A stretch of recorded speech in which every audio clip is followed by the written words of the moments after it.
ਇਹ ਹੈ ਹੀ ਬੇਜ਼ਮੀਰ ਹੈ ਜਿਹੜੇ ਬਾਦਲ ਦੀ ਟਿਕਟ ਤੋਂ ਲੜਨ ਗਏ ਕਰਨ ਗਏ ਗੁਰੂ ਘਰ ਵਿੱਚ ਪੁਲਿਸ ਭੇਜਣਗੇ ਉਹਨਾਂ ਦੀ ਜ਼ਮੀਰ ਦੀ ਗੱਲ ਕਰਦੇ ਪਏ ਹੋ।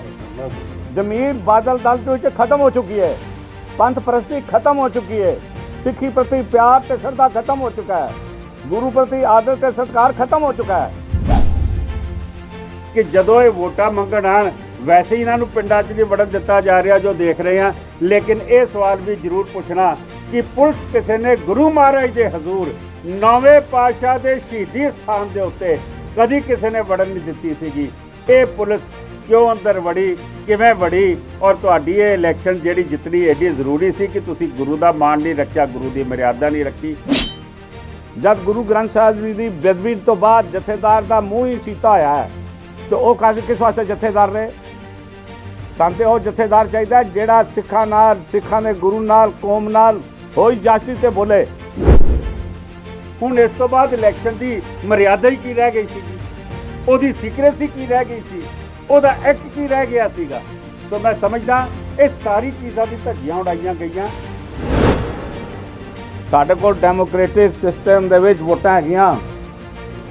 ਸਾਨੂੰ ਅਗਰ ਪੰਜਾਬ ਘੁੰਮਣਾ ਵੀ ਪਏਗਾ ਘੁੰਮਾਂਗੇ ਔਰ ਇੱਕ ਇੱਕ ਸਿੱਖ ਨੂੰ ਜਾ ਕੇ ਬੇਨਤੀ ਕਰਾਂਗੇ ਇਹਨਾਂ ਨੂੰ ਬਾਦਲਾਂ ਨੂੰ ਵੋਟ ਨਾ ਪਾਉਣਾ। ਦੀ ਚੋਣ 22 ਨੂੰ ਹੋਈ, 25 ਨੂੰ ਰਿਜ਼ਲਟ ਨਿਕਲਿਆ। 5 ਸਤੰਬਰ ਦੀ ਕੋਆਪਸ਼ਨ ਦੀ ਡੇਟ ਸੀ ਜਿਹਦੇ ਵਿੱਚ ਇਹਨਾਂ ਨੇ ਖਰਾਬੀ ਕਰਨੀ ਸ਼ੁਰੂ ਕੀਤੀ ਔਰ 5 ਸਤੰਬਰ ਤੋਂ ਬਾਅਦ ਜਿਸ ਤਰ੍ਹਾਂ ਸਰਸਾ ਨਾ ਪੰਜਾਬੀ ਪੜ੍ਹ ਸਕਿਆ, ਨਾ ਬਾਣੀ ਪੜ੍ਹ ਸਕਿਆ, ਨਾ ਪੰਜਾਬੀ ਲਿਖ ਸਕਿਆ, ਨਾ ਬਾਣੀ ਪੜ੍ਹ ਸਕਿਆ, ਇਹ ਫੇਲ ਹੋ ਗਿਆ। ਇਹ ਮੈਂਬਰ ਨਹੀਂ ਬਣ ਸਕਿਆ ਸ਼੍ਰੋਮਣੀ ਕਮੇਟੀ ਵੱਲੋਂ ਨਾਮਜ਼ਦ। ਸਭ ਤੋਂ ਪਹਿਲੀ ਗੱਲ ਕਿ ਸਭ ਤੋਂ ਨਾਅਹਿਲ, ਸਭ ਤੋਂ ਵੱਡਾ ਡਕੈਤ ਜਿਹਦੇ ਕਰੋੜਾਂ ਰੁਪਏ ਦੇ ਗਬਨ ਦੇ ਦੋਸ਼, ਜਿਸ 'ਤੇ ਕਈ ਮੁਕੱਦਮੇ ਚੱਲਦੇ ਪਏ ਨੇ ਦਿੱਲੀ ਦੇ ਵਿੱਚ, EOW ਦੇ ਨੋਟਿਸ ਨਿਕਲੇ ਹੋਏ ਨੇ, ਉਸ ਬੰਦੇ ਨੂੰ ਸ਼੍ਰੋਮਣੀ ਗੁਰਦੁਆਰਾ ਪ੍ਰਬੰਧਕ ਕਮੇਟੀ ਦਾ ਪ੍ਰਧਾਨ ਨਾਮਜ਼ਦ ਕਰਕੇ ਭੇਜਿਆ। ਸਭ ਤੋਂ ਪਹਿਲੀ ਗੱਲ ਹੈ। ਚਲੋ ਇੱਕ ਲੰਬਾ ਪ੍ਰੋਸੈਸ ਚੱਲਿਆ। ਇਸ ਨੇ ਇਹ ਦੇਖ ਲਿਆ ਕਿ ਮੇਰੀ ਤਾਂ ਮਿੱਟੀ ਪਲੀਤ ਹੋਣ ਵਾਲੀ ਹੈ, ਇਹ BJP ਜੁਆਇਨ ਕਰ ਗਿਆ ਵੀ ਕਿਸੇ ਤਰੀਕੇ ਮੈਂ ਗ੍ਰਿਫਤਾਰ ਨਾ ਹੋ ਜਾਵਾਂ, ਕੋਈ ਨਾ ਹੋ ਜਾਵਾਂ। ਚਲੋ ਕਰ ਲਿਆ, ਸਾਨੂੰ ਕੋਈ ਲੈਣਾ ਦੇਣਾ ਨਹੀਂ ਹੈ ਕਿਹੜਾ ਕਿੱਥੇ ਜਾਂਦਾ ਹੈ। ਗੱਲ ਹੈਗੀ ਹੁਣ 22 ਜਨਵਰੀ ਦੀ। ਸਰਕਾਰ ਨੇ 19 ਤਰੀਕ ਨੂੰ ਨੋਟਿਸ ਕੱਢਤਾ ਕਿ 22 ਤਰੀਕ ਨੂੰ ਚੋਣ ਹੋਏਗੀ ਐਗਜ਼ੈਕਟਿਵ ਦੀ। ਅਸੀਂ ਚੋਣ ਵਿੱਚ ਆਪਣਾ ਗਏ। ਚੋਣ ਪ੍ਰਕਿਰਿਆ ਸ਼ੁਰੂ ਹੋਣ ਤੋਂ ਪਹਿਲਾਂ ਮੈਂ ਦੱਸ ਦੇਣਾ ਚਾਹੁੰਦਾ ਹਾਂ, ਅੰਦਰ ਦੀ ਗੱਲ ਤੇ ਸਰ ਮਨਜੀਤ ਸਿੰਘ ਨੂੰ ਕਹਾਂਗਾ ਤੁਹਾਨੂੰ ਦੱਸ ਦੇਣਗੇ। ਸਭ ਤੋਂ ਵੱਡੀ ਗੱਲ ਹੈਗੀ ਕਿ ਇਸ ਚੋਣ ਪ੍ਰਕਿਰਿਆ ਦੇ ਵਿੱਚ ਜੋ ਸਿੱਖਾਂ ਨਾਲ ਹੋਇਆ ਉਹ ਅੱਜ ਤੱਕ ਦੇ ਇਤਿਹਾਸ ਵਿੱਚ ਨਹੀਂ ਹੋਇਆ। ਇਸ ਤੋਂ ਪਹਿਲਾਂ ਜਿਹੜਾ ਮਹਾਰਾਜ ਦਾ ਸਥਾਨ ਹੈ ਉਹ ਸੰਨ 1717, 18 ਜਾਂ 19 ਵਿੱਚ ਮੱਸਾ ਰੰਗੜ ਗਿਆ ਸੀ ਦਰਬਾਰ ਸਾਹਿਬ 'ਚ। ਸਾਡੀ ਯਾਦ ਦੇ ਵਿੱਚ 1956 'ਚ ਭੀਮ ਸੈਨ ਸੱਚਰ ਨੇ ਪੁਲਿਸ ਭੇਜੀ ਸੀ ਪੈਰੀਫੇਰੀ ਆਫ ਦਰਬਾਰ ਸਾਹਿਬ। ਉਸ ਤੋਂ ਬਾਅਦ 1986 ਵਿੱਚ ਸਰਦਾਰ ਬਰਨਾਲਾ ਨੇ ਭੇਜੀ ਸੀ, ਉਹ ਵੀ ਦਰਬਾਰ ਸਾਹਿਬ ਦੀ ਪੈਰੀਫੇਰੀ 'ਚ ਗੁਰਥੇ ਗੁਰੂ ਸਾਹਿਬ ਬਰਬਾਦ ਸਨ, ਉੱਥੇ ਨਹੀਂ ਸਨ ਗਏ। ਪਰ 14 ਔਰ 21 35 ਸਾਲ ਬਾਅਦ ਦਿੱਲੀ ਪੁਲਿਸ ਆਪਣੇ ਤਕਰੀਬਨ ਬਾਹੂਬਲ ਨਾਲ ਲੈ ਕੇ ਰਾਈਟ ਪੁਲਿਸ ਬੁਲਾਈ ਔਰ ਸੈਂਕੜੇ ਬੰਦਿਆਂ ਨੂੰ ਉੱਥੇ ਖੜਾ ਕਰਕੇ ਲੋਕਾਂ ਨੂੰ ਡਰਾਉਣ ਦੀ ਗੱਲ ਕੀਤੀ ਔਰ ਪੁਲਿਸ ਤਕਰੀਬਨ 9:30 ਵਜੇ ਨਾਲ ਅੰਦਰ ਵੜ ਗਈ। ਪਹਿਲੇ ਤੇ ਨੈਗੋਸ਼ੀਏਸ਼ਨ ਕਰਦੇ ਰਹੇ ਅੰਦਰ ਜਾ ਕੇ, ਇਸ ਤਰ੍ਹਾਂ ਕਰ ਲਓ, ਉਸ ਤਰ੍ਹਾਂ ਕਰ ਲਓ। ਹੈ ਜੀ, ਰਾਤੀ। ਸਭ ਤੋਂ ਪਹਿਲੀ ਗੱਲ ਇਹ ਕਿ ਸਵੇਰੇ 11:30 ਤੇ ਪ੍ਰੋਸੈਸ ਸ਼ੁਰੂ ਹੋਇਆ ਤੇ ਰਾਤ ਦੇ 11:45 ਵਜੇ ਤੱਕ ਵੋਟਾਂ ਨਹੀਂ ਪਈਆਂ। ਮੇਰੇ ਖਿਆਲ ਦੇ ਡੈਮੋਕ੍ਰੈਟਿਕ ਮੁਲਕ ਦੇ ਵਿੱਚ ਸ਼ਾਇਦ ਹੀ ਕੋਈ ਦੂਸਰੀ ਮਿਸਾਲ ਮਿਲਦੀ ਹੋਵੇ ਬਈ ਰਾਤ ਦੇ ਹਨੇਰੇ 'ਚ ਵੋਟਾਂ ਪਵਾਈਆਂ ਗਈਆਂ, ਕੋਈ ਦੂਸਰੀ ਮਿਸਾਲ ਨਹੀਂ ਹੈ।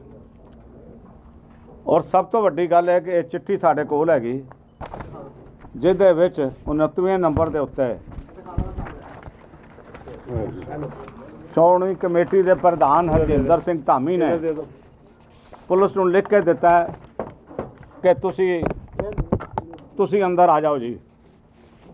ਤੁਸੀਂ ਅੰਦਰ ਆ ਕੇ ਇਲੈਕਸ਼ਨ 29ਵਾਂ ਨੰਬਰ ਲਾਸਟ ਬਟ 1 ਇਹ ਹਰਜਿੰਦਰ ਸਿੰਘ ਧਾਮੀ ਦੇ ਦਸਤਖਤ ਨੇ। ਮੂੰਹ ਤੋਂ ਥੱਲੇ ਕਰੋ, ਮੂੰਹ ਤੋਂ ਥੱਲੇ ਕਰੋ। 29 ਨੰਬਰ ਹੈ ਜੀ, 29 ਨੰਬਰ। ਇੱਧਰ ਦੇਖਣਾ ਜੀ, ਇੱਧਰ ਜੀ, ਇਹ 29 ਨੰਬਰ ਦੇਖੋ ਜੀ। ਔਰ ਪੁਲਿਸ ਜ਼ਬਰਦਸਤੀ ਕੱਢ ਕੇ ਬਾਹਰ ਲੈ ਕੇ ਚਲੀ ਗਈ। ਸਭ ਤੋਂ ਵੱਡੀ ਗੱਲ ਹੈਗੀ ਕਿ ਮਰਿਆਦਾ ਦੇ ਉਲਟ ਖਾਲੀ ਇਹ ਗੱਲਾਂ ਨਹੀਂ ਹੋਈਆਂ। ਧਾਮੀ ਨੇ ਇਹ ਕਿਹਾ ਕਿ ਤੁਸੀਂ ਇੰਝ ਕਰੋ ਜੀ, ਪਰਚੀ ਕੱਢ ਲਓ। ਅਸੀਂ ਕਿਹਾ ਧਾਮੀ ਸਾਹਿਬ ਇਵੇਂ ਜੇ ਮਸਲਾ ਹੋਇਆ ਸੀ ਤੇ ਤੋੜਾ ਸਾਹਿਬ ਤੁਹਾਡੀ ਜਗ੍ਹਾ ਪ੍ਰਧਾਨ ਸਨ। ਉਹਨਾਂ ਨੇ ਕਿਹਾ ਸੀ ਹੁਣ ਗੁਰੂ ਤੁਸੀਂ ਜੂਏ ਵਾਸਤੇ ਵਰਤਣਾ ਹੈ, ਇਲੈਕਸ਼ਨ ਕਰਾਓ। ਔਰ ਇਲੈਕਸ਼ਨ ਰੁਕੀ ਕਿਉਂ ਹੈ ਇਹ ਵੀ ਸੁਣ ਲਓ। ਪਹਿਲਾਂ ਤਾਂ ਉਹਨਾਂ ਦੀ ਨੀਅਤ ਸ਼ੁਰੂ ਤੋਂ ਹੀ ਬਦ ਸੀ। ਬਦ ਇਸ ਤਰ੍ਹਾਂ ਸੀ ਕਿ ਜਿਹੜਾ ਉਹ ਪ੍ਰੋ ਟਰਮ ਚੇਅਰਮੈਨ ਬਣਿਆ, ਅਮੂਮਨ ਹੁੰਦਾ ਵੇ ਪ੍ਰੋ ਟਰਮ ਚੇਅਰਮੈਨ ਉਹ ਬਣਦਾ ਜਿਹੜਾ most experience person, senior most person, ਉਹਨੂੰ ਬਣਾਇਆ ਜਾਂਦਾ ਹੈ। ਇਹਨਾਂ ਨੇ ਜਿਹੜਾ ਹੁਣੇ ਹੀ ਚੁਣ ਕੇ ਆਇਆ ਸੀ, 3 ਵਾਰ ਚੋਣਾਂ ਹਾਰ ਚੁੱਕਾ ਸੀ, ਇਹੋ ਜਿਹੇ ਬੰਦੇ ਨੂੰ ਇਹਨਾਂ ਨੇ ਪ੍ਰੋ ਟਰਮ ਚੇਅਰਮੈਨ ਲਾਤਾ। ਸ਼ੁਰੂ ਹੋਣ ਤੇ ਇਸਨੇ ਕਿਹਾ ਕਿ ਮੈਂ ਚੋਣ ਬਾਈ ਸ਼ੋ ਆਫ ਹੈਂਡ ਕਰਾਣੀ ਹੈ। ਡਾਇਰੈਕਟਰ ਅੰਦਰ ਸੀ। ਡਾਇਰੈਕਟਰ ਨੇ ਕਹਿਤਾ ਕਿ ਚੋਣ ਜਿਹੜੀ ਹੈਗੀ ਬਾਈ ਬੈਲਟ, ਸੀਕਰਟ ਬੈਲਟ ਹੋਏਗੀ। ਡਾਇਰੈਕਟਰ ਨੇ ਕਹਿਤਾ ਵੀ ਇਹ ਬੈਲਟ ਪੇਪਰ ਇਹਦੇ 'ਚ ਸਿਰਫ ਤੁਸੀਂ ਕੈਂਡੀਡੇਟ ਦਾ ਨਾਂ ਲਿਖਣਾ ਹੈ, ਕੋਈ ਨਿਸ਼ਾਨੀ ਨਹੀਂ ਲਾਣੀ, ਕੁਝ ਨਹੀਂ ਲਾਣਾ, ਕਿਸੇ ਨੂੰ ਦਿਖਾਣਾ ਨਹੀਂ ਔਰ ਕਿਸੇ ਨੇ ਵੇਖਣਾ ਨਹੀਂ। ਪਹਿਲੀ ਇੱਕ ਵੋਟ ਇਹਨਾਂ ਦੀ ਕੋਰਟ ਨੇ ਜਿਹੜੀ ਸੀ ਉਹ ਖਤਮ ਕਰਤੀ, ਸਟੇ ਲਾਤਾ। ਪਹਿਲੀ ਵੋਟ ਕਾਸਟ ਹੋਈ, ਦੂਸਰੀ ਵੋਟ ਇਹ ਵੱਡਾ ਪਾਣ ਗਿਆ, ਇਹਨੇ ਚੁੱਕ ਕੇ ਉਸਨੂੰ ਦੱਸਦੇ ਵਾਲਾ ਮੈਂ ਵਾਟ ਪਾਤੀ ਹੈ ਔਰ ਦੱਸਿਆ ਇਸ ਵਾਸਤੇ ਕਿ ਉਹਨੂੰ ਪੈਸੇ ਦੇ ਕੇ ਖਰੀਦਿਆ ਗਿਆ ਸੀ। तो उन्होंने कहा मैं वोट तो पाती है, मेरे पैसे मेरे वापस दो, बाकी मेरे पैसे दो। ये जिहड़ी गल सी सारी चलती रही। ये अंदर की गल मनजीत सिंह मैं कहां करन, पर उस तो मैं तुहानूं गल कह देना चाहना। सब तो पहली गल हैगी कि श्रोमणी अकाली दल बादल ने बरगाड़ी तो बाद दूसरी वड्डी गुरु ग्रंथ साहब की बेदबी की है। दूसरी वड्डी गलती उत्थे बेदबी कराई गई है, इत्थे पुलिस अंदर भेजी है। फोटोआं साडे कोल हैगियां, हुणे दिखा देने आ तुहानूं वीडियो ने। और उन्होंने सानूं घसीट के मार के बाहर कढ़िया। मेरे वर्गे बंदिਆਂ ਨੂੰ 5 पुलिस के नौजवानों ने बाहर कढ़िया। पुलिस जुत्तियां समेत भी सी, पैरों वाणी भी सी। किहड़ा पुलिस वाला जिहड़ा दिल्ली च जिहदी जेब विच सिगरेट नहीं होएगी, बीड़ी नहीं होएगी, तंबाकू नहीं होएगा, इन्होंने रखाया बाहर। और कई घंटिया तो लग रहे सन पुलिस नूं कहण ते। असीं पुलिस नूं कहा भी तुहानूं किस कहा भी तुसीं अंदर आओ, कहंदे जी आ लो चिट्ठी लै लो।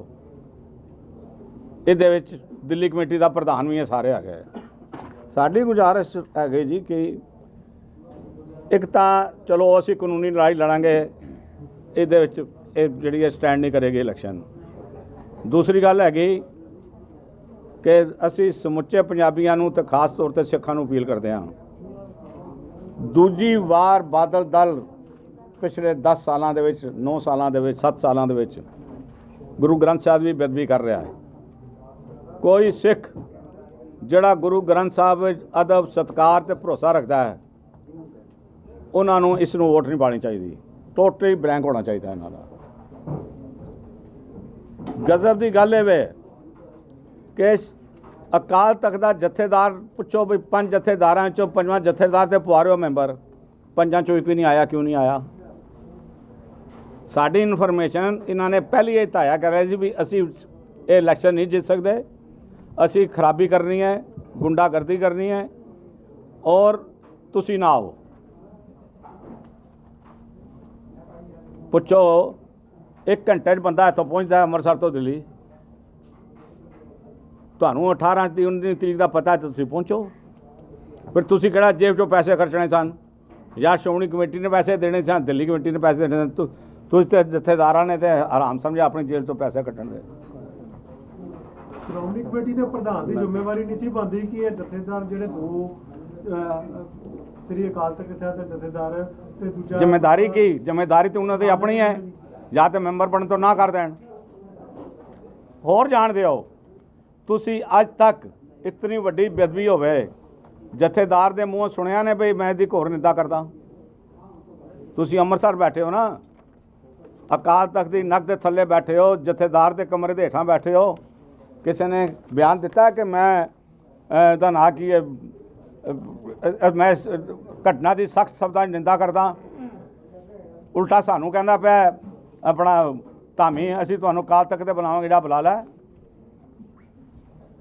ਉਹ ਦਿੱਲੀ ਕਮੇਟੀ ਦੇ ਚੋਰ ਚੱਕੇ ਸਾਨੂੰ ਕਰਨ ਬੁਲਾਵਾਂਗੇ ਤੁਹਾਨੂੰ। ਮਤਲਬ ਹੁਣ ਜਿਸ ਤਰ੍ਹਾਂ ਮਰਜ਼ੀ ਕੋਈ ਕੰਮ ਕਰ ਲਵੇ, ਪਰ ਮੈਂ ਇਹ ਗੱਲ ਕਹਿ ਸਕਦਾ ਸਿੱਖ ਕੌਮ ਇਹ ਬੇਅਦਬੀ ਬਿਲਕੁਲ ਸਹਿਣ ਨਹੀਂ ਕਰੇਗੀ। ਭਾਈ ਸੁੱਖਾ ਸਿੰਘ ਮਤਾਬ ਸਿੰਘ ਨੇ ਤੇ ਮਸੇ ਰੰਗੜ ਦਾ ਸਿਰ ਕੱਢਿਆ ਸੀ ਨਾ। ਸਾਡੇ ਕੋਲ ਡੈਮੋਕ੍ਰੈਟਿਕ ਸਿਸਟਮ ਦੇ ਵਿੱਚ ਵੋਟਾਂ ਹੈਗੀਆਂ। ਸਾਨੂੰ ਅਗਰ ਪੰਜਾਬ 'ਚ ਘੁੰਮਣਾ ਵੀ ਪਏਗਾ ਘੁੰਮਾਂਗੇ ਔਰ ਇੱਕ ਇੱਕ ਸਿੱਖ ਨੂੰ ਜਾ ਕੇ ਬੇਨਤੀ ਕਰਾਂਗੇ ਇਹਨਾਂ ਨੂੰ ਬਾਦਲਾਂ ਨੂੰ ਵੋਟ ਨਾ ਪਾਉਣਾ। ਤੁਸੀਂ ਕਹਿ ਰਹੇ ਕਿ ਆਪਾਂ ਅਦਾਲਤ ਦਾ ਰੁਖ ਕਰਾਂਗੇ, ਕਿਹੜੇ ਆਪਣੇ ਇਤਰਾਜ਼ ਪੁਆਇੰਟ ਹੀ ਪੁਆਇੰਟ ਹੈਗੇ ਜੀ। ਪਹਿਲੀ ਗੱਲ ਤਾਂ ਹੈਗੀ ਕਿ ਪੁਆਇੰਟ ਹੀ ਪੁਆਇੰਟ ਜਿਹੜਾ ਕੈਂਡੀਡੇਟ ਖੜਾ ਹੋਇਆ ਉਹਨੂੰ ਵੋਟ ਪਾਉਣ ਦਾ ਹੱਕ ਨਹੀਂ ਮਿਲਿਆ, ਬਾਕੀ ਤੇ ਜਾਣਦੇ ਹੋ ਤੁਸੀਂ। ਫਿਰ ਸਾਡੇ ਯਾਰ ਕਦੀ ਡੈਮੋਕ੍ਰੇਟਿਕ ਵਿੱਚ 50 ਬੰਦਿਆਂ ਨੇ ਵੋਟਾਂ ਪਾਣੀਆਂ 12 ਘੰਟੇ ਵੋਟ ਹੀ ਨਾ ਪਵੇ। ਵੋਟ ਪ੍ਰੋਸੈਸ ਜਿਹੜੀ ਡੇਟ ਦਿੱਤੀ ਗਈ ਸੀ ਉਹਦੇ ਤੋਂ ਅਗਲੇ ਦਿਨ 'ਚ ਚਲਾ ਗਿਆ, ਕੀ ਆਟੋਮੈਟਿਕ ਕੈਂਸਲ ਨਹੀਂ ਹੋ ਜਾਂਦਾ ਜੀ ਪ੍ਰੋਸੈਸ? ਇਹ ਵੀ ਲੀਗਲ ਇਹ ਵੀ ਲੀਗਲ ਪੁਆਇੰਟ ਹੈ। ਇਹ ਵੀ ਲੀਗਲ ਪੁਆਇੰਟ ਹੈ ਕਿ 22 ਦੀ ਜਗ੍ਹਾ 23 ਨੂੰ ਜਾ ਕੇ ਪ੍ਰਧਾਨਗੀ ਕੰਪਲੀਟ ਹੋ ਰਹੀ ਹੈ। ਹਾਂ ਹੋਇਆ 22 ਤੇ ਖਤਮ ਹੋ ਗਈ। ਔਰ ਪਹਿਲੀ ਵਾਰ ਇਹ ਬਗੈਰ ਗੁਰੂ ਗ੍ਰੰਥ ਸਾਹਿਬ ਦੇ ਇਹ ਇਲੈਕਸ਼ਨ ਹੋਈ ਹੈ ਜਿਹੜੀ ਸਿੱਖਾਂ ਵਿੱਚ ਮਾਨਤਾ ਬਿਲਕੁਲ ਨਹੀਂ ਹੈਗੀ। ਇਸ ਤੋਂ ਪਹਿਲਾਂ ਕਦੀ ਇਹੋ ਜਿਹੀ ਪੋਜੀਸ਼ਨ ਹੋਈ ਹੈ ਜੀ ਕਿ ਇਸ ਤੋਂ ਪਹਿਲਾਂ? ਸਾਡੀ ਤੇ ਯਾਦ ਹੈ ਦਿੱਲੀ 'ਚ ਕਦੇ ਨਹੀਂ ਹੋਈ। ਬੜੇ ਝਗੜੇ ਹੋਏ ਨੇ ਜਥੇਦਾਰ ਸਾਹਿਬ ਦੀ ਕਮੇਟੀ ਦਾ ਉਹਨਾਂ ਦਾ, ਪਰ ਇਹ ਨੌਬਤ ਅੱਜ ਤੱਕ ਨਹੀਂ ਆਈ। ਜਿਹੜਾ ਨੋਟੀਫਿਕੇਸ਼ਨ 22 ਦਾ ਹੋਇਆ ਸੀ, 22 ਨੂੰ ਤਾਂ ਇਲੈਕਸ਼ਨ ਨਹੀਂ ਹੋਈ। ਹਾਂ 23 ਨੂੰ ਹੋਈ ਹੈ। 23 ਨੂੰ ਹੋਈ, 23 ਦਾ ਤਾਂ ਕੋਈ ਨੋਟੀਫਿਕੇਸ਼ਨ ਹੀ ਹੈ ਹੀ ਨਹੀਂ। ਇਹ ਪੁਆਇੰਟ ਹੈਗਾ। ਚੈਲੰਜ ਕਰੋਗੇ ਜੀ ਸਰਮਾ ਸਾਹਿਬ? ਤੁਸੀਂ ਇਹਨਾਂ ਕੋਲ ਪੁੱਛ ਲਓ, ਫਿਰ ਬਾਅਦ ਮੇਰੇ ਕੋਲ ਸਵਾਲ ਪੁੱਛਣਾ ਮੈਂ ਜਵਾਬ ਦੇਵਾਂਗਾ। ਇੱਕ ਸਾਹਿਬ ਤੁਸੀਂ ਸਾਰੀ ਅੰਦਰ ਦੀ ਘਟਨਾ ਦੇਖੀ ਹੈ। ਤੁਸੀਂ ਸਾਰੀ ਅੰਦਰ ਦੀ ਘਟਨਾ ਵੇਖੀ ਹੈ। ਗੁਰੂ ਗ੍ਰੰਥ ਸਾਹਿਬ ਦੀ ਹਜ਼ੂਰੀ ਦੇ ਵਿੱਚ ਤਖਤਾਂ ਦੇ ਜਥੇਦਾਰ ਜਿਹੜੀ ਨੁਮਾਇੰਦਗੀ ਕਰਦੇ ਨੇ, ਕਿਉਂਕਿ ਵੋਟ ਭਾਵੇਂ ਮੈਂਬਰ ਵਜੋਂ ਸ਼ਾਮਲ ਕੀਤਾ ਜਾਂਦਾ ਪਰ ਵੋਟ ਪਾਉਣ ਦਾ ਉਹਨਾਂ ਕੋਲ ਅਧਿਕਾਰ ਨਹੀਂ ਹੁੰਦਾ। ਸ਼ਾਮਲ ਇਸੇ ਲਈ ਕੀਤਾ ਜਾਂਦਾ ਕਿ ਮਰਿਆਦਾ ਦੇ ਵਿੱਚ ਸਾਰਾ ਕੰਮ ਹੋਵੇ। ਮਰਿਆਦਾ ਦੀਆਂ ਉਲੰਘਣਾ ਹੋਈਆਂ ਗੁਰੂ ਗ੍ਰੰਥ ਸਾਹਿਬ ਦੇ ਪਾਤਸ਼ਾਹ ਦੇ ਹਜ਼ੂਰੀ। ਤੁਸੀਂ ਉਹਨੇ ਮੈਂਬਰ ਨਹੀਂ ਸੀ ਜਿੰਨੇ ਵੀਡੀਓ ਦੇ ਵਿੱਚ ਪੁਲਿਸ ਮੁਲਾਜ਼ਮ ਉੱਥੇ ਨਜ਼ਰ ਆ ਰਹੇ ਨੇ। ਧੱਕਾ ਹੋਇਆ, ਮਤਲਬ ਤੁਸੀਂ ਕਹਿ ਰਹੇ ਕਿ ਸਾਨੂੰ ਬਾਹਰ ਕੱਢਿਆ ਗਿਆ, ਹੁਣ ਕੀ ਰੋਕਣਾ? ਦੇਖੋ ਗੱਲ ਇਹ ਹੈ ਕਿ ਪਹਿਲੇ ਤਾਂ ਮੈਂ 1975 ਚ ਪਹਿਲੀ ਇਲੈਕਸ਼ਨ ਹੋਈ ਸੀ। ਸਾਡਾ ਐਕਟ ਦਿੱਲੀ ਸਿੱਖ ਗੁਰਦੁਆਰਾ ਐਕਟ 1971 ਕਿਹਾ ਜਾਂਦਾ ਹੈ। 1975 ਚ ਪਹਿਲੀ ਇਲੈਕਸ਼ਨ ਐਕਟ ਦੇ ਹਿਸਾਬ ਨਾਲ ਹੋਈ ਸੀ। 75 ਤੋਂ ਲੈ ਕੇ ਅੱਜ ਤੁਸੀਂ ਦੇਖ ਲਓ 46 ਸਾਲ ਹੋ ਗਏ ਆ, ਕਦੀ ਕੋਈ ਇਲੈਕਸ਼ਨ, ਮੈਂ ਸਾਰੀ ਇਲੈਕਸ਼ਨਾਂ ਦਾ ਆਪ ਗਵਾਹ ਹਾਂ, ਮੇਰੇ ਪਿਤਾ ਦੇ ਸਮੇਂ 'ਚ ਹੁੰਦੀਆਂ ਰਹੀਆਂ, ਕੋਈ ਇਲੈਕਸ਼ਨ ਗੁਰੂ ਗ੍ਰੰਥ ਸਾਹਿਬ ਦੀ ਹਜ਼ੂਰੀ ਤੋਂ ਬਗੈਰ ਨਹੀਂ ਹੋਈ। ਜਿਵੇਂ ਇਹ ਅਨਹੋਲੀ ਅਲਾਈਅੰਸ ਹੈ ਮਨਜਿੰਦਰ ਸਿੰਘ ਸਿਰਸੇ ਦਾ ਤੇ ਸੁਖਬੀਰ ਸਿੰਘ ਬਾਦਲ ਦਾ, ਉੱਦਾਂ ਇਹ ਇਲੈਕਸ਼ਨ ਵੀ ਅਨਹੋਲੀ ਹੈ। ਉੱਥੇ ਕਿਹਾ ਜਾ ਰਿਹਾ ਜੀ ਕਿ ਅਸੀਂ ਬੂਥ ਕੈਪਚਰਿੰਗ ਕਰ ਲਈ ਸੀ। ਬੂਥ ਕੈਪਚਰਿੰਗ ਦਾ ਮਤਲਬ ਕੀ ਹੁੰਦਾ ਹੈ? ਬੂਥ ਕੈਪਚਰਿੰਗ ਜੇ ਕੀਤੀ ਹੁੰਦੀ ਤਾਂ ਅਸੀਂ ਠੱਪੇ ਲਾ ਕੇ ਆਪਣੀ ਵੋਟਾਂ ਵਿੱਚ ਪਾ ਦਿੰਦੇ। ਜੇ ਕੈਂਡੀਡੇਟ ਨੂੰ ਵੋਟ ਨਹੀਂ ਪਾਉਣ ਦਿੱਤੀ ਜਾ ਰਹੀ, ਪੁਲਿਸ ਚੁੱਕ ਕੇ ਬਾਹਰ ਸੁੱਟਦੀ ਪਈ ਹੈ, ਤੇ ਬੂਥ ਕੈਪਚਰਿੰਗ ਕਿਹਨੇ ਕੀਤੀ ਔਰ ਕਿਹਦੀ ਮਦਦ ਨਾਲ ਕੀਤੀ? ਅੱਜ ਤੱਕ ਕਦੀ ਗੁਰੂ ਮਹਾਰਾਜ ਦੇ ਹਜ਼ੂਰ ਪੁਲਿਸ ਨੇ ਜੁਰਤ ਨਹੀਂ ਕੀਤੀ। ਲੇਕਿਨ ਅਫਸੋਸ ਕਿ ਧਾਮੀ ਸਾਹਿਬ ਵੀ ਸਾਈਨ ਕਰਕੇ ਦੇ ਰਹੇ ਨੇ, ਬਾਕੀ ਤੇ ਗੱਲਾਂ ਛੱਡ ਦਈਏ ਅਸੀਂ। ਔਰ ਜਿੱਥੋਂ ਇਲੈਕਸ਼ਨ ਸ਼ੁਰੂ ਹੁੰਦੀ ਹੈ ਜਿਵੇਂ ਕਿਹਾ ਜਥੇਦਾਰ ਸਾਹਿਬ ਉੱਥੇ ਨਹੀਂ ਆਏ। ਇਲੈਕਸ਼ਨ ਸ਼ੁਰੂ ਹੁੰਦੇ ਪ੍ਰੋ ਟੈਮ ਚੇਅਰਮੈਨ ਚੁਣਨਾ ਹੁੰਦਾ, ਕਿਉਂਕਿ ਸਿਰਫ ਪ੍ਰਧਾਨਗੀ ਦੀ ਜਿਹੜੀ ਇਲੈਕਸ਼ਨ ਹੈ ਉਹ ਪ੍ਰੋ ਟੈਮ ਚੇਅਰਮੈਨ ਨੇ ਕਰਾਣੀ ਹੁੰਦੀ ਔਰ ਸੀਨੀਅਰ ਮੋਸਟ ਚੁਣਨਾ ਹੁੰਦਾ। ਜਦੋਂ ਅੰਦਰ ਹਾਊਸ 'ਚ ਅਸੀਂ ਬੈਠਦੇ ਹਾਂ, ਸਹੁੰ ਚੁੱਕੀ ਜਾਂਦੀ ਹੈ, ਅਸੀਂ ਪ੍ਰੋ ਟੈਮ ਚੇਅਰਮੈਨ ਦਾ ਨਾਮ ਮੰਗਦੇ ਨੇ, ਅਸੀਂ ਧਾਮੀ ਸਾਹਿਬ ਦਾ ਨਾਮ ਦਿੰਦੇ ਹਾਂ। ਬੜੀ ਇੰਪੋਰਟੈਂਟ ਗੱਲ ਹੈ, ਲਿਖਣ ਵਾਲੀ ਹੈ। ਪ੍ਰੋ ਟੈਮ ਚੇਅਰਮੈਨ ਵਾਸਤੇ ਅਸੀਂ ਹਰਜਿੰਦਰ ਸਿੰਘ ਧਾਮੀ ਹੋਰਾਂ ਦਾ ਨਾਮ ਦਿੰਦੇ ਹਾਂ। ਸਾਰੇ ਅਕਾਲੀ ਦਲ ਦੇ ਮੈਂਬਰ ਖੜੇ ਹੋ ਜਾਂਦੇ ਆ, ਅਸੀਂ ਨਹੀਂ ਮੰਨਦੇ ਜੀ। ਧਾਮੀ ਸਾਹਿਬ ਅਸੀਂ ਸੋਚਿਆ ਕਿ ਸਾਂਝੇ ਮਾਝੇ ਬੰਦੇ ਆ, ਸ਼੍ਰੋਮਣੀ ਕਮੇਟੀ ਦੇ ਪ੍ਰਧਾਨ ਨੇ ਔਰ ਇੱਜ਼ਤਦਾਰ ਸ਼ਖਸੀਅਤ ਨੇ, ਕਿ ਉਹਨਾਂ ਨੂੰ ਪ੍ਰੋ ਟਾਈਮ ਚੇਅਰਮੈਨ ਬਣਾਓ। ਲੇਕਿਨ ਪਿੱਛੋਂ ਸਾਜ਼ਿਸ਼ ਕਰਕੇ ਆਏ ਸੀ, ਮਿੱਥ ਕੇ ਆਏ ਸੀ ਕਿ ਕੀ ਕਰਨਾ ਹੈ। ਉਹ ਕਹਿੰਦੇ ਜੀ ਅਸੀਂ ਧਾਮੀ ਸਾਹਿਬ ਨੂੰ ਨਹੀਂ ਮੰਨਦੇ। ਡਾਇਰੈਕਟਰ ਧਾਮੀ ਸਾਹਿਬ ਨੂੰ ਪੁੱਛਦਾ ਤੇ ਧਾਮੀ ਸਾਹਿਬ ਦੀ ਉਸ ਵੇਲੇ ਬਹੁਤ ਹੀ ਸ਼ਰਮਨਾਕ ਸਿਚੁਏਸ਼ਨ ਆਪਣੇ ਤੌਰ ਤੇ ਸੀ। ਕਹਿੰਦੇ ਜੀ ਜੇ ਮੇਰੇ ਮੈਂਬਰ ਮੈਨੂੰ ਨਹੀਂ ਵੋਟ ਪਾਉਣਾ ਚਾਹੁੰਦੇ ਆ, ਮੰਨਦੇ, ਤਾਂ ਮੈਂ ਆਪਣਾ ਨਾਮ ਵਿਡਰਾਅ ਕਰਦਾ ਵਾਂ। ਇਹ ਗੱਲ ਨੋਟ ਕੀਤੀ ਜਾਵੇ, ਇਹ ਔਨ ਰਿਕਾਰਡ ਹੈ। ਉਹਦੇ ਬਾਅਦ ਇਲੈਕਸ਼ਨ ਜਦੋਂ ਸ਼ੁਰੂ ਹੁੰਦੀ ਹੈ, ਤੇ ਇਲੈਕਸ਼ਨ ਦੇ ਵਿੱਚ ਪਹਿਲੀ ਵੋਟ ਪੈ ਜਾਂਦੀ ਹੈ, ਠੀਕ, ਦੂਜੀ ਵੋਟ ਪਾਉਣ ਆਉਂਦਾ ਤੇ ਉਸ ਤੋਂ ਪਹਿਲੇ ਪ੍ਰੋ ਟਾਈਮ ਚੇਅਰਮੈਨ ਕਹਿੰਦਾ ਜੀ ਕਿ ਸੀਕ੍ਰੇਟ ਵੋਟਿੰਗ ਹੋਏਗੀ, ਜੇ ਕਿਸੇ ਨੇ ਆ ਕੇ ਵੋਟ ਦਿਖਾਈ ਤੇ ਮੈਂ ਉਹ ਵੋਟ ਕੈਂਸਲ ਕਰਾਂਗਾ। ਔਰ ਸਾਡਾ ਐਕਟ ਵੀ ਕਹਿੰਦਾ। ਉਸ ਤੋਂ ਪਹਿਲੇ ਪ੍ਰੋ ਟਾਈਮ ਚੇਅਰਮੈਨ ਕਹਿੰਦਾ ਜੀ ਹੱਥ ਖੜੇ ਕਰਕੇ ਵੋਟਾਂ ਪਵਾ ਲਓ। ਮੈਂ ਆਬਜੈਕਟ ਕੀਤਾ, ਮੈਂ ਕਿਹਾ ਜੀ ਹੱਥ ਖੜੇ ਨਹੀਂ ਕੀਤੇ ਜਾ ਸਕਦੇ, ਸਾਡੇ ਐਕਟ 'ਚ ਲਿਖਿਆ ਸੀਕ੍ਰੇਟ ਵੋਟਿੰਗ ਕਰਾਓ। ਤੁਸੀਂ ਕਿਉਂ ਇਹਨਾਂ ਨੂੰ ਭੱਜਣਾ ਚਾਹੁੰਦੇ ਸੀ ਹੱਥ ਖੜੇ ਕਰਕੇ? ਜਦੋਂ ਦੂਜੀ ਵੋਟ ਸਾਹਮਣੇ ਨਦਾਰਤ ਹੋ ਜਾਂਦੀ ਹੈ, ਨੰਗੀ ਕਰ ਦਿੰਦਾ, ਉਹ ਸਾਰਿਆਂ ਨੂੰ ਵਿਖਾ ਦਿੰਦਾ ਹੈ।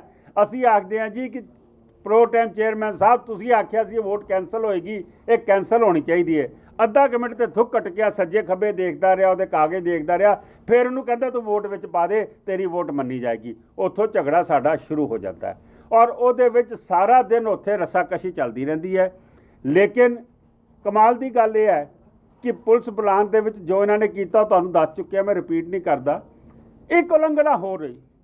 ਸ਼ਾਮੀ ਜਦੋਂ ਰਹਿਰਾ ਸਾਹਿਬ ਦਾ ਸੋਧਰ ਦਾ ਪਾਠ ਹੋ ਗਿਆ, ਉਹਦੇ ਬਾਅਦ ਅਸੀਂ ਆਖਿਆ ਕਿ ਸੁੱਖ ਆਸਨ ਕੀਤਾ ਜਾਵੇ। ਸਰ ਪਰਮਜੀਤ ਸਿੰਘ ਰਾਣਾ ਹੋਰਾਂ ਨੇ ਆ ਕੇ, ਅਫਸਰ ਪਾਲੀ ਹੋਰਾਂ ਨੇ, ਉਹਨਾਂ ਨੂੰ 2 ਦਫਾ ਗੋਲੀ ਖਾਣੀ ਪਈ। ਸੌਰਬਿਟਰੈਟ ਦੀ ਤਬੀਅਤ ਖਰਾਬ ਹੋਈ, ਜਿਸ ਤਰੀਕੇ ਨਾਲ ਧੱਕਾ ਮੁੱਕੀ ਉਸ ਬਜ਼ੁਰਗ ਨਾਲ ਕੀਤੀ ਗਈ। ਉਹਦੇ ਬਾਅਦ ਅਸੀਂ ਆਖਿਆ ਸੁੱਖ ਆਸਨ ਕਰੋ, ਤੇ ਧਾਮੀ ਸਾਹਿਬ ਆਖਦੇ ਨੇ ਕਿ ਸੁੱਖ ਆਸਨ ਨਹੀਂ ਹੋਏਗਾ, ਆਪਣੇ ਬੰਦਿਆਂ ਨੂੰ ਆਖਦੇ ਜੋ ਕਰਨਾ ਤੁਸੀਂ ਕਰੋ। ਮੀਂਹ ਬਹੁਤ ਪੈ ਰਿਹਾ ਸੀ ਉਧਰ, ਜੇ ਤੁਸੀਂ ਦੇਖੋ ਦਿੱਲੀ ਦੇ ਵਿੱਚ, ਔਰ ਸਭ ਤੋਂ ਠੰਡੀ ਰਾਤ ਸੀ। ਰਾਤੀ ਉੱਥੇ 9:30 ਤੋਂ ਸੰਗਤ ਬਾਹਰ ਜੰਮਣਾ ਸ਼ੁਰੂ ਹੋ ਗਈ ਗੁਰਦੁਆਰੇ ਦੇ ਬਾਹਰ, ਔਰ ਨਾਅਰੇਬਾਜ਼ੀ ਸ਼ੁਰੂ ਹੋ ਗਈ ਕਿ ਸਾਨੂੰ ਨਹੀਂ ਪਤਾ ਇਲੈਕਸ਼ਨ ਹੋਣੀ ਕਿ ਨਹੀਂ ਹੋਣੀ, ਮਹਾਰਾਜ ਨੂੰ ਤੁਸੀਂ ਕਿਵੇਂ ਬੇਦਬੀ ਕਰਦੇ ਪਏ ਹੋ, ਸੁੱਖ ਆਸਨ ਦਾ ਸਮਾਂ ਹੋ ਗਿਆ, ਨਹੀਂ ਹੋਇਆ। ਅਖੀਰ 11 ਵਜੇ ਮੈਂ ਬਾਹਰ ਜਾਣਾ, ਕਿਉਂਕਿ ਆਊਟਗੋਇੰਗ ਕਮੇਟੀ ਦਾ ਪ੍ਰਧਾਨ ਐਕਟਿੰਗ ਕੁਲਵੰਤ ਸਿੰਘ ਬਾਠ ਸੀ। ਮੈਂ ਬਾਠ ਨੂੰ ਲੈ ਕੇ ਆਉਣਾ, ਜਦੋਂ ਬਾਠ ਅੰਦਰ ਆਉਂਦਾ ਉਹਨੂੰ ਧੱਕੇ ਮਾਰੇ ਜਾਂਦੇ ਨੇ, ਸੁੱਖ ਆਸਨ ਨਹੀਂ ਹੋਵੇਗਾ। ਹਰਮੀਤ ਕਹਿੰਦਾ ਮੈਂ ਮੌਕੇ ਦਾ ਜਨਰਲ ਸੈਕਟਰੀ ਹਾਂ, ਇਹ ਸੁੱਖ ਆਸਨ ਭਾਈ ਸਾਹਿਬ ਤੁਸੀਂ ਨਹੀਂ ਕਰੋਗੇ। ਭਾਈ ਸਾਹਿਬ ਨੌਕਰੀ ਕਰਦੇ, ਮਜਬੂਰੀ ਸੀ। ਲੇਕਿਨ ਕੁਲਵੰਤ ਸਿੰਘ ਬਾਠ ਨੇ ਰਾਤੀ 11 ਵਜੇ, ਔਰ ਪੁਲਿਸ ਪ੍ਰੈਸ਼ਰ 'ਚ ਆ ਗਈ ਕਿ ਜਿਸ ਤਰੀਕੇ ਨਾਲ ਦਿੱਲੀ ਦੀ ਸੰਗਤ ਪਹੁੰਚਣ ਲੱਗ ਪਈ ਸੀ, ਸੁੱਖ ਆਸਨ ਕੀਤਾ ਜਾਂਦਾ। ਹੁਣ ਗੱਲ ਇਹ ਹੈ ਕਿ ਜਿਨ੍ਹਾਂ ਲੋਕਾਂ, ਜਦੋਂ ਅਸੀਂ ਬਾਹਰ ਨਿਕਲਦੇ ਹਾਂ, ਤੁਸੀਂ ਇੱਥੋਂ ਅੰਦਾਜ਼ਾ ਲਾ ਲਓ, ਅਸੀਂ ਬਾਹਰ ਚਲੇ ਗਏ, ਸਾਨੂੰ ਬਾਹਰ ਕੱਢ ਦਿੱਤਾ ਗਿਆ, ਪੁਲਿਸ ਨੇ ਚੁੱਕ ਕੇ ਬਾਹਰ ਸੁਟਾ ਦਿੱਤਾ ਗਿਆ। ਹੁਣ ਅੰਦਰ ਤਾਂ ਉਹਨਾਂ ਦੀ ਪਾਰਟੀ ਰਹਿ ਗਈ।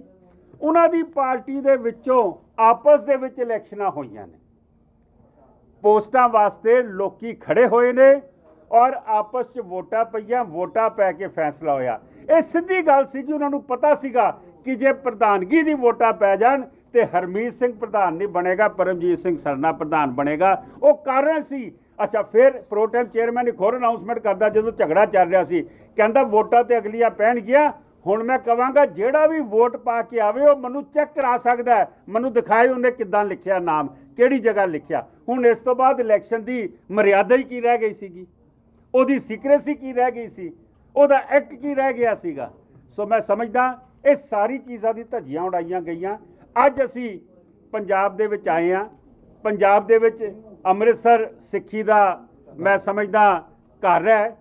ਉੱਥੇ ਅਸੀਂ ਸੰਗਤ ਨੂੰ ਦੱਸਣ ਆਏ ਹਾਂ, ਲੋਕਾਂ ਨੂੰ ਦੱਸਣ ਆਏ ਹਾਂ ਕਿ ਮਿਹਰਬਾਨੀ ਕਰਕੇ ਇਹ ਬਾਦਲ ਪਰਿਵਾਰ ਨੇ ਜੋ ਪਿਛਲੇ ਦਿਨਾਂ 'ਚ ਕੀਤਾ ਉਹ ਤਾਂ ਕੀਤਾ ਹੀ ਕੀਤਾ, ਜੋ ਅੱਜ ਕੀਤਾ ਦਿੱਲੀ ਦੇ ਵਿੱਚ ਉਹ ਤੁਹਾਡੇ ਸਾਹਮਣੇ ਅਸੀਂ ਸਾਰਾ ਕੁਝ ਨਸ਼ਰ ਕਰਨ ਆਏ ਹਾਂ ਕਿ ਜਦੋਂ ਇਹ ਵੋਟਾਂ ਮੰਗਣ ਆਉਣ, ਵੈਸੇ ਹੀ ਇਹਨਾਂ ਨੂੰ ਪਿੰਡਾਂ 'ਚ ਨਹੀਂ ਵੜਨ ਦਿੱਤਾ ਜਾ ਰਿਹਾ ਜੋ ਦੇਖ ਰਹੇ ਹਾਂ। ਲੇਕਿਨ ਇਹ ਸਵਾਲ ਵੀ ਜ਼ਰੂਰ ਪੁੱਛਣਾ ਕਿ ਪੁਲਿਸ ਕਿਸੇ ਨੇ ਗੁਰੂ ਮਹਾਰਾਜ ਦੇ ਹਜ਼ੂਰ 9ਵੇਂ ਪਾਤਸ਼ਾਹ ਦੇ ਸ਼ਹੀਦੀ ਸਥਾਨ ਦੇ ਉੱਤੇ ਕਦੀ ਕਿਸੇ ਨੇ ਵੜਨ ਨਹੀਂ ਦਿੱਤੀ ਸੀਗੀ। ਇਹ ਪੁਲਿਸ ਕਿਉਂ ਅੰਦਰ ਵੜੀ, ਕਿਵੇਂ ਵੜੀ, ਔਰ ਤੁਹਾਡੀ ਇਹ ਇਲੈਕਸ਼ਨ ਜਿਹੜੀ ਜਿੱਤਣੀ ਐਡੀ ਜ਼ਰੂਰੀ ਸੀ ਕਿ ਤੁਸੀਂ ਗੁਰੂ ਦਾ ਮਾਣ ਨਹੀਂ ਰੱਖਿਆ, ਗੁਰੂ ਦੀ ਮਰਿਆਦਾ ਨਹੀਂ ਰੱਖੀ, ਇਹ ਸਾਡੀਆਂ ਗੱਲਾਂ ਨੇ। ਇਲੈਕਸ਼ਨ ਪ੍ਰੋਸੈਸ ਹੋਣ ਤੋਂ ਪਹਿਲਾਂ ਅਰਦਾਸ ਹੋਈ ਸੀ? ਹਾਂਜੀ ਕੀ ਅਰਦਾਸ ਹੋਈ ਸੀ ਉੱਤੇ? ਆਗਿਆ ਲਈ ਗਈ ਸੀ ਗੁਰੂ ਸਾਹਿਬ ਕੋਲ? ਆਗਿਆ ਲੈ ਕੇ ਕਿ ਆਪਸ ਦੇ ਵਿੱਚ ਪ੍ਰੇਮ ਪਿਆਰ ਦੇ ਨਾਲ ਇਹ ਸਾਰੀ ਇਲੈਕਸ਼ਨ ਹੋਣੀ ਚਾਹੀਦੀ ਹੈ। ਸ਼ੁਕਰਾਨਾ ਕਿੰਨੇ ਕਰਨਾ ਸੀ? ਸ਼ੁਕਰਾਨਾ ਉਹ ਤਾਂ ਸੁਖਾਸਨ ਹੀ ਨਹੀਂ ਕਰਦੇ। ਅਰਦਾਸ ਤਾਂ ਹੋਣੀ ਸੀ ਨਾ ਜਦੋਂ ਅਖੀਰ ਦੇ ਵਿੱਚ। ਇਲੈਕਸ਼ਨ ਦੇਖਦੇ ਆ ਐਜੀਪੀਸੀ ਦੇ ਨਹੀਂ, ਤੁਹਾਡਾ ਗੱਲ ਦਾ ਜਵਾਬ ਇਹ ਹੈਗਾ ਅਮਰਤਪਾਲ ਜੀ ਕਿ ਅਰਦਾਸ ਹੀ ਨਹੀਂ ਹੋਈ। ਉਸ ਤੋਂ ਬਾਅਦ ਅਰਦਾਸ ਕਿਸੇ ਅੱਗੇ ਕਰਨ ਨਾਲ ਕੰਪਲੀਸ਼ਨ ਹੋਏ ਨਾ, ਪ੍ਰਧਾਨਗੀ ਦੀ ਚੋਣ ਦੂਜੀ ਚੋਣ ਹੋਵੇ ਤੇ ਅਰਦਾਸ ਹੋਣੀ। ਗੁਰੂ ਹੈ ਹੀ ਨਹੀਂ, ਸਿਸਟਮ ਹੁੰਦਾ ਨਾ ਜੀ, ਮਤਲਬ ਬਗੈਰ ਉਸਦੇ ਉਹਨਾਂ ਨੇ ਕਰਤੀ। ਪ੍ਰਬੰਧਾਂ ਦਾ ਸਾਹਿਬ ਇਹ ਮਾਮਲਾ ਅਕਾਲ ਤਖਤ ਸਾਹਿਬ ਤੇ ਲੈ ਕੇ ਜਾਓਗੇ? ਬਿਲਕੁਲ ਨਹੀਂ ਲੈ ਕੇ ਜਾਵਾਂਗੇ। ਅੱਗੇ ਕਿਹੜਾ ਅਸੀਂ ਉਹਦਾ ਨਾਂ ਕੀ ਅਕਾਲ ਤਖਤ ਜਾ ਕੇ ਲੈ ਲੈਂਦੇ, ਹੁਣ ਜਾਵਾਂਗੇ। ਬੜੀ ਵਾਰੀ ਅਕਾਲ ਤਖਤ ਸਾਹਿਬ ਦੇ ਮਾਮਲੇ ਆਏ ਨੇ, ਤੁਸੀਂ ਕੋਰਟ 'ਚ ਗਏ ਹੁੰਦੇ ਹੋ, ਪਰ ਜੋ ਅਕਾਲ ਤਖਤ ਸਾਹਿਬ ਤੁਹਾਨੂੰ ਝੂਠਿਆਂ ਠਹਿਰਾ ਕੇ ਤੋਂ ਮਾਮਲਾ ਵਾਪਸ ਲੈਣ ਲਈ ਮਜਬੂਰ ਕਰ ਦਿੰਦਾ। ਕੀ ਹੁਣ ਇਹ ਵੀ ਮਾਮਲਾ ਵਾਪਸ ਲੈ ਲਿਆ ਜਾਏਗਾ ਜੇ ਅਕਾਲ ਤਖਤ ਨਾ, ਔਰ ਨਹੀਂ ਲਵਾਂਗੇ। ਹੁਣ ਨਹੀਂ, ਕੋਰਟ ਜਾਵਾਂਗੇ ਹੀ ਜਾਵਾਂਗੇ। ਇੱਕੋ ਸ਼ਰਤ ਹੈ, ਧਾਮੀ ਨੂੰ ਸ਼੍ਰੋਮਣੀ ਗੁਰਦੁਆਰਾ ਪ੍ਰਬੰਧਕ ਕਮੇਟੀ ਤੋਂ ਪ੍ਰਧਾਨਗੀ ਤੋਂ ਬਰਖਾਸਤ ਕੀਤਾ ਜਾਵੇ। ਇਸਨੇ ਘੋਰ ਅਵਗਿਆ ਕੀਤੀ ਹੈ। ਅਕਾਲੀ ਦਲ ਬਾਦਲ ਪਛਤਾਪ ਕਰੇ ਗੁਰੂ ਘਰ ਬੇਅਦਬੀ ਕਰਨ ਦਾ, ਗੁਰੂ ਗ੍ਰੰਥ ਸਾਹਿਬ ਦੇ ਹਜ਼ੂਰੀ 'ਚ ਪੁਲਿਸ ਭੇਜਣ ਦਾ, ਔਰ ਇਹ ਕਵੇ ਜਿਹੜੇ ਬੰਦੇ ਹੈਗੇ ਬਾਦਲ ਦੇ ਜਿਨ੍ਹਾਂ ਦੇ ਹੁਣ ਪੁਲਿਸ ਭਜਵਾਈ ਹੈ, ਇਹ ਅੱਗੋਂ ਤੋਂ ਕਿਸੇ ਵੀ ਸਿੱਖਾਂ ਦੀ ਧਾਰਮਿਕ ਸੰਸਥਾ ਦੇ ਮੈਂਬਰ ਨਹੀਂ ਹੋਣਗੇ। ਬਿਲਕੁਲ। ਸਰਨਾ ਸਾਹਿਬ ਤੁਸੀਂ ਕਹਿੰਦੇ ਮੈਂਬਰ ਨਹੀਂ ਹੋਗੇ, ਕਿਸੇ ਜ਼ਮੀਰ ਜਾਗੀ ਨਤੀਆਂ ਬੰਦਿਆਂ ਤੁਸੀਂ ਕਿਸੇ ਜ਼ਮੀਰ ਜਾਗੀ ਵੀ ਅਸੀਂ ਗਲਤ ਕੀਤਾ ਜੀ? ਦੇਖੋ ਗੱਲ ਹੈਗੀ ਪੱਟੀ ਜੀ, ਤੁਸੀਂ ਗੱਲਾਂ ਕਰਦੇ ਪਿਓ, ਇਹ ਹੈ ਹੀ ਬੇਜ਼ਮੀਰ ਹੈ। ਜਿਹੜੇ ਬਾਦਲ ਦੀ ਟਿਕਟ ਤੋਂ ਲੜਨ ਗਏ ਕਰਨ ਗਏ, ਗੁਰੂ ਘਰ 'ਚ ਪੁਲਿਸ ਭੇਜਣਗੇ, ਉਹਨਾਂ ਦੀ ਜ਼ਮੀਰ ਦੀ ਗੱਲ ਕਰਦੇ ਪਿਓ। ਜ਼ਮੀਰ ਬਾਦਲ ਦਲ ਦੇ ਵਿੱਚ ਖਤਮ ਹੋ ਚੁੱਕੀ ਹੈ, ਪੰਥ ਪ੍ਰਸਤੀ ਖਤਮ ਹੋ ਚੁੱਕੀ ਹੈ, ਸਿੱਖੀ ਪ੍ਰਤੀ ਪਿਆਰ ਤੇ ਸ਼ਰਧਾ ਖਤਮ ਹੋ ਚੁੱਕਾ ਹੈ, ਗੁਰੂ ਪ੍ਰਤੀ ਆਦਰ ਤੇ ਸਤਿਕਾਰ ਖਤਮ ਹੋ ਚੁੱਕਾ ਹੈ। ਉਹ ਕਿੱਥੇ ਬੇਜ਼ਮੀਰੇ ਦੇ ਕਿੱਥੋਂ ਕਰਨਗੇ? ਚਲੋ ਮੈਂ ਬੋਲਣਾ। ਹਾਂਜੀ, ਹੋਰ ਕੋਈ ਪੁੱਛਣਾ ਦੱਸੋ, ਫਿਰ ਇਹ ਬੋਲਣਾ। ਪੁਲਿਸ ਨੇ ਬਾਦਲ ਵਿਰੁੱਧ ਦਾ ਸਾਥ ਕਿਉਂ ਦਿੱਤਾ? ਕਿ ਉਹ ਜਿਹੜੀ ਅਥਾਰਟੀ ਉੱਥੇ ਕਰਾ ਰਹੀ ਜਿਹਦੇ ਉੱਥੇ ਤੁਹਾਡਾ ਸਵਾਲ ਬੜਾ ਵਧੀਆ, ਕਿਉਂ ਹੋਣ ਦਿੱਤਾ? ਤੁਹਾਡਾ ਸਵਾਲ ਬੜਾ ਵਧੀਆ। ਹੁਣ ਸੁਣ ਲਓ, ਸਾਨੂੰ ਡਾਇਰੈਕਟਰ ਦੇ ਕਾਫੀ ਦੇਰ ਤੋਂ ਬਾਅਦ 4-5 ਵਜੇ ਨਾਲ ਮੈਂ ਡਾਇਰੈਕਟਰ ਦੇ ਕਮਰੇ 'ਚ ਗਿਆ ਸੀ। ਮੈਂ ਕਿਹਾ ਡਾਇਰੈਕਟਰ ਸਾਹਿਬ, ਪ੍ਰੋ ਟਰਮ ਚੇਅਰਮੈਨ ਹੋਵੇ ਪਰ ਇਹ ਤੁਹਾਡੀ ਨਿਗਹਿਬਾਨੀ ਵਿੱਚ ਅੰਡਰ ਯੋਰ ਸੁਪਰਵੀਜ਼ਨ ਇਲੈਕਸ਼ਨ ਹੋਣੀ ਚਾਹੀਦੀ ਹੈ।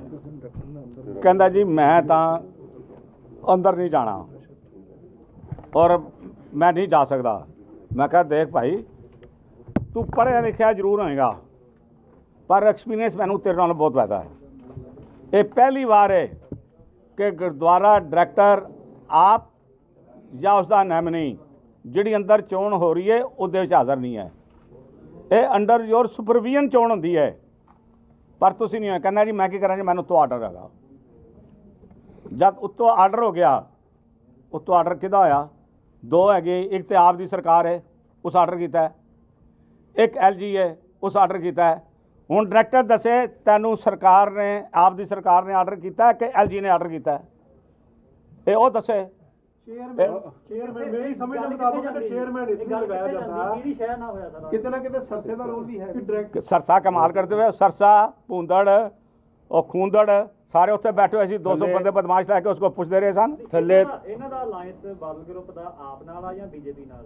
ਮਤਲਬ ਉਹ ਕਿਹਦੀ ਅਲਾਈਅੰਸ ਨਾਲ? ਇਸ ਤਰ੍ਹਾਂ ਦੇਖੋ, ਇਹ ਨਹੀਂ ਸਾਨੂੰ ਪਤਾ। ਇਹਦਾ ਸਵਾਲ, ਇਹਦਾ ਜਵਾਬ ਇਹ ਹੈ ਕਿ ਹੁਣ ਇਲੈਕਸ਼ਨਾਂ ਚੱਲ ਰਹੀਆਂ ਨੇ, ਜਿਹੜੇ ਦਿੱਲੀ ਕਮੇਟੀ ਦੇ ਮੈਂਬਰ ਇਹ ਚੈੱਕ ਕਰ ਲਿਓ ਕਿ ਉਹ ਅਕਾਲੀ ਦਲ ਦੀ ਸਪੋਰਟ ਵਾਸਤੇ ਆ ਰਹੇ ਨੇ ਜਾਂ BJP ਦੀ ਸਪੋਰਟ ਵਾਸਤੇ ਆ ਰਹੇ ਨੇ ਜਾਂ ਆਪ ਦੀ ਸਪੋਰਟ ਵਾਸਤੇ ਆ ਰਹੇ। ਦਾ ਜਵਾਬ ਤੁਹਾਨੂੰ ਮਿਲ ਜਾਏਗਾ। ਡਾਇਰੈਕਟਰ ਖੁਦ ਬੰਦਾ ਸਾਡੇ ਕੋਲ ਜਦੋਂ ਝਗੜਾ ਸ਼ੁਰੂ ਹੁੰਦਾ ਹੈ ਕਹਿੰਦਾ ਜੀ ਇਹ ਵੋਟ ਕੈਂਸਲ ਹੋਣੀ ਚਾਹੀਦੀ ਹੈ, ਸੰਵਿਧਾਨਕ ਤੌਰ ਤੇ ਵੋਟ ਕੈਂਸਲ ਹੈ। ਲੇਕਿਨ ਜਦੋਂ ਸ਼ਾਮ ਪੈਂਦੀ ਪੁਲਿਸਾਂ ਦੀ ਕਹਿੰਦਾ ਜੀ ਮੈਂ ਕੁਝ ਨਹੀਂ ਬੋਲਾਂਗਾ, ਪ੍ਰੋ ਟਾਈਮ ਚੇਅਰਮੈਨ ਜੋ ਬੋਲੇਗਾ ਬੋਲੇਗਾ। ਸਿੱਧੀ ਤੌਰ ਤੇ ਥੱਲੇ ਬੇਸਮੈਂਟ 'ਚ ਭੁੰਦਰ ਸਾਹਿਬ ਔਰ ਸਰਸਾ ਇਹ ਸਾਰੇ ਬੈਠੇ ਸੀਗੇ ਔਰ ਉਹ ਆਰਡਰ ਕਰਵਾ ਰਹੇ ਸੀ ਉੱਤੋਂ ਸਰਕਾਰ ਤੋਂ। ਜੀਤ ਸਿੰਘ ਨੇ ਕਾਲਕੇ ਨੂੰ ਕਿਹਾ ਹਾਂ ਬਈ ਤੂੰ ਵੀਰਵਾਰ ਇਲੈਕਸ਼ਨ ਕਰਾ ਲੈ। ਕਹਿੰਦਾ ਮੇਰੇ ਮੁੰਡੇ ਦਾ ਵਿਆਹ ਹੈ। ਹੁਣ ਕਿਹੜਾ ਮੁੰਡੇ ਦਾ ਵਿਆਹ ਹੋਇਆ ਸੀ? ਮੈਂ ਵੀ ਕਿਹਾ। ਫਿਰ ਇਸਨੇ ਕਿਹਾ ਚੱਲ ਮੰਗਲਵਾਰ ਕਰਾ ਲੈ। ਕਹਿੰਦਾ ਨਹੀਂ ਮੈਂ ਤੇ ਅੱਜ ਕਿਰਾਏ ਬਘਾ ਰਹਿਣਾ ਜੀ, ਅੱਜ ਹੀ ਕਰਾਵਾਂਗਾ। ਔਰ ਇਹਦੇ 'ਚ ਜਿਹੜਾ ਵੋਟ ਦਿਖਾਏਗਾ ਉਹਨੂੰ 20,000 ਜੁਰਮਾਨਾ ਔਰ 3 ਮਹੀਨੇ ਦੀ ਸਜ਼ਾ ਵੀ ਹੋ ਸਕਦੀ ਹੈ। ਇਹ ਵੀ ਹੈ ਪ੍ਰੋਵੀਜ਼ਨ। ਔਰ ਦੂਸਰੀ ਗੱਲ ਇਹ ਹੈਗੀ ਹੈ ਕਿ ਕਬਜ਼ਾ ਤੁਹਾਡਾ ਜਨਰਲ ਸੈਕਟਰੀ, ਤੁਸੀਂ ਗੁਰਦੁਆਰਾ 3 ਮਹੀਨੇ ਤੋਂ ਤੁਸੀਂ ਚਲਾ ਰਹੇ ਹੋ। ਅਗਰ 2 ਦਿਨ ਹੋਰ ਸੀ ਗੁਰਦੁਆਰਾ ਤੇ ਤੁਸੀਂ ਚਲਾ ਰਹੇ ਸੀ ਨਾ, 2 ਦਿਨ ਬਾਅਦ ਵੋਟਾਂ ਹੋ ਜਾਂਦੀਆਂ। ਚਲੋ ਜੀ ਅਗਲਾ ਐਕਸ਼ਨ ਪ੍ਰੋਗਰਾਮ ਕੀ ਹੈ? ਵਾਹਿਗੁਰੂ ਜੀ ਕਾ ਖਾਲਸਾ ਵਾਹਿਗੁਰੂ ਕੋਈ ਸਵਾਲ ਪੁੱਛਣਾ ਤਾਂ ਐਕਸ਼ਨ ਪ੍ਰੋਗਰਾਮ ਕੀ ਰਹੇਗਾ ਤੁਹਾਡਾ? ਐਕਸ਼ਨ ਅਸੀਂ ਸੜਕਾਂ ਤੇ ਵੀ ਕਰਾਂਗੇ। ਅਸੀਂ ਕਰ ਬੈਠੇ ਹਾਂ। ਦਿੱਲੀ 'ਚ ਮੁਜ਼ਾਹਰੇ ਸ਼ੁਰੂ ਹੋ ਚੁੱਕੇ ਨੇ ਔਰ ਸੰਗਤ ਕਰ ਰਹੀ ਹੈ। ਦਿੱਲੀ 'ਚ ਮੁਜ਼ਾਹਰੇ ਸ਼ੁਰੂ ਹੋ ਚੁੱਕੇ ਨੇ, ਇਹਨਾਂ ਦੇ ਪੁਤਲੇ ਫੂਕਣੇ ਸ਼ੁਰੂ ਹੋ ਚੁੱਕੇ ਨੇ। ਕੋਰਟ ਕਚਹਿਰੀ 'ਚ ਅਸੀਂ ਜਾਵਾਂਗੇ ਔਰ ਅਸੀਂ ਸਰਕਾਰ ਕੋਲ ਵੀ ਜਾਵਾਂਗੇ, ਸਟੇਟ ਔਰ ਸੈਂਟਰ ਕੋਲ, ਕਿ ਤੁਹਾਡੀ ਕੀ ਅਥਾਰਟੀ ਸੀ ਕਿ ਪੁਲਿਸ ਤੁਸੀਂ ਅੰਦਰ ਭੇਜੀ ਔਰ ਤੁਸੀਂ ਇਹ ਅਨਹੋਲੀ ਇਲੈਕਸ਼ਨ ਕਰਾਈ। ਧਾਮੀ ਸਾਹਿਬ ਬਾਰੇ ਕੀ ਕਾਰਵਾਈ? ਔਰ ਦੂਸਰੀ ਧਾਮੀ ਗੱਲ, ਦੇਖੋ ਜੀ, ਗੱਲ ਹੈਗੀ, ਪਹਿਲੀ ਗੱਲ ਤੇ ਹੈਗੀ ਕਿ ਧਾਮੀ ਦੀ ਜਿਹੜੀ ਬਾਲ ਹੈ, ਜੇ ਪ੍ਰਕਾਸ਼ ਸਿੰਘ ਬਾਦਲ ਟੋੜਾ ਸਾਹਿਬ ਨੂੰ ਲਾ ਸਕਦਾ ਹੈ, ਉਹਨੇ ਤਾਂ ਕੀਤਾ ਹੀ ਕੋਈ ਨਹੀਂ ਸੀ, ਇਹਨੂੰ ਕਿਉਂ ਨਹੀਂ ਲਾ ਸਕਦਾ? ਜਿਹੜਾ ਸੀਨੀਅਰ ਵਾਈਸ ਪ੍ਰੈਜ਼ੀਡੈਂਟ ਹੈ ਉਹ ਪ੍ਰੈਜ਼ੀਡੈਂਟ ਹੀ ਕਰੇ ਜਾਂ ਨਵੀਂ ਚੋਣ ਕਰਾਏ, but he is absolutely not at all fit for this post. ਇਹ ਤੇ ਮੈਂਬਰੀ ਦੇ ਕਾਬਲ ਨਹੀਂ ਹੈ ਤਾਂ ਪ੍ਰਧਾਨਗੀ ਕਿਹਦੇ ਕਰਨੀ ਹੈ? ਜਥੇਦਾਰ ਨੂੰ ਕੀ ਰੋਲ ਅਦਾ ਕਰਨਾ ਚਾਹੀਦਾ? ਜਥੇਦਾਰ ਦੇਖੋ ਜੀ, ਜਥੇਦਾਰ ਦਾ ਰੋਲ ਹੈ ਨਹੀਂ ਹੈ। ਜਥੇਦਾਰ ਸ਼ੁੱਡ ਆਲਸੋ ਰਿਜ਼ਾਈਨ। ਜਦ ਗੁਰੂ ਗ੍ਰੰਥ ਸਾਹਿਬ ਜੀ ਦੀ ਬੇਅਦਬੀ ਤੋਂ ਬਾਅਦ ਜਥੇਦਾਰ ਦਾ ਮੂੰਹ ਹੀ ਸੀਤਾ ਹੋਇਆ ਹੈ, ਤੇ ਉਹ ਕਿਸ ਵਾਸਤੇ ਜਥੇਦਾਰ ਰਹੇ? ਸਾਨੂੰ ਤੇ ਉਹ ਜਥੇਦਾਰ ਚਾਹੀਦਾ ਜਿਹੜਾ ਸਿੱਖਾਂ ਨਾਲ, ਸਿੱਖਾਂ ਦੇ ਗੁਰੂ ਨਾਲ, ਕੌਮ ਨਾਲ ਹੋਈ ਜਾਸਤੀ ਤੇ ਬੋਲੇ, ਆਪਣੀ ਆਵਾਜ਼ ਬੁਲੰਦ ਕਰੇ, ਆਪਣੀ ਆਵਾਜ਼ ਕੌਮ ਨੂੰ ਸੁਣਾਵੇ। ਮੇਰਾ ਕੀ ਕਹਿਣਾ ਹੈ? ਜਦ ਨਹੀਂ ਹੈ ਤਾਂ ਨਹੀਂ ਹੈ। ਲਾਸਟ ਗੱਲ, ਮੈਂ ਜਦੋਂ ਅਕਾਲੀ ਦਲ ਨੂੰ ਹੈੱਡ ਕਰਦਾ ਸੀ, ਮੈਂ ਪ੍ਰਧਾਨ ਚੁਣਿਆ ਤੇ ਸੁਖਬੀਰ ਨੇ ਮੈਨੂੰ ਫੋਨ ਕੀਤਾ, ਕਹਿੰਦਾ ਤੂੰ ਕੋਈ ਪ੍ਰੈਸ ਕਾਨਫਰੰਸ ਨਹੀਂ ਕਰੇਗਾ, ਮੈਂ ਦਿੱਲੀ ਫਲਾਈ ਕਰਕੇ ਆ ਰਿਹਾ ਤੇ ਮੇਰੇ ਨਾਲ ਬੈਠ ਕੇ ਪ੍ਰੈਸ ਕਾਨਫਰੰਸ ਕਰੇਗਾ। ਇਹ ਇਲੈਕਸ਼ਨ ਤੋਂ ਮੇਰਾ ਖਿਆਲ 32 ਘੰਟੇ ਤੱਕ ਸੁਖਬੀਰ ਨੂੰ ਜਿਹੜੀ ਜਿੱਤ ਹੋਈ ਹੈ, ਉਹਦਾ ਪ੍ਰਧਾਨ ਬਣਿਆ ਨਾ, ਦਿੱਲੀ ਦਾ ਪ੍ਰਧਾਨ ਹੈ ਅਕਾਲੀ ਦਲ ਦਾ ਹਰਮੀਤ ਕਾਲਕਾ, ਉਸ ਦੀ ਜਿੱਤ ਨੂੰ ਔਨ ਨਹੀਂ ਕੀਤਾ। ਉਸਨੇ 32 ਘੰਟੇ ਦੇ ਬਾਅਦ ਟਵੀਟ ਪਾਇਆ ਕਿ ਦਿੱਲੀ 'ਚ ਸਾਡੀ ਕਮੇਟੀ ਬਣੀ ਹੈ, ਕਿਉਂਕਿ ਸ਼ਸ਼ੋ ਪੰਚ ਸੀਗੇ ਕਿ ਅਸੀਂ ਕੀ ਕਹੀਏ ਕਿ ਅਸੀਂ ਕਿਹਦੀ ਮਦਦ ਲਈਏ? ਸਰਸੇ ਦੀ ਮਦਦ ਲਈਏ ਜਿਹਨੂੰ ਅਸੀਂ ਗਾਲਾਂ ਕੱਢ ਰਹੇ ਸੀ, ਅਸੀਂ ਸਰਕਾਰ ਦੀ ਮਦਦ ਲਈ ਹੈ, ਅਸੀਂ ਆਮ ਆਦਮੀ ਦੀ ਲਈ ਹੈ। ਮੈਂ ਸਮਝਦਾ ਤੁਹਾਨੂੰ ਧਾਮੀ ਤੇ ਬਾਦਲਾਂ ਵਰਗਾ ਕੋਈ ਬਗੈਰਤ ਜੰਮਣਾ ਹੈ? ਜਿਹੜੇ ਦਸੰਬਰ ਦੇ ਪਹਿਲੇ ਹਫਤੇ ਦੇ ਵਿੱਚ ਜੋ ਕੁਝ ਸਰਸੇ ਨੇ ਬਾਦਲਾਂ ਬਾਰੇ ਤੇ ਧਾਮੀ ਬਾਰੇ ਕਿਹਾ ਹੈ, ਇਹ ਤੇ ਉਹਦੇ ਨਾਲ ਖੜੇ ਹੋਣ ਤੇ ਛੂਣੀ ਪਾਣੀ ਪਾ ਕੇ ਡੁੱਬ ਮਰਨ। ਇਹੋ ਜਿਹੇ ਬਗੈਰਤੇ ਸਿੱਖਾਂ ਦੇ ਲੀਡਰ ਅਗਵਾਈ ਕਰਨਗੇ? ਇਹ ਪੰਜਾਬ ਵਿੱਚ ਚੋਣਾਂ ਦੀ ਅਗਵਾਈ ਕਰਨ ਦੀ ਲੋੜ ਹੈਗੀ? ਬਿਲਕੁਲ ਨਹੀਂ।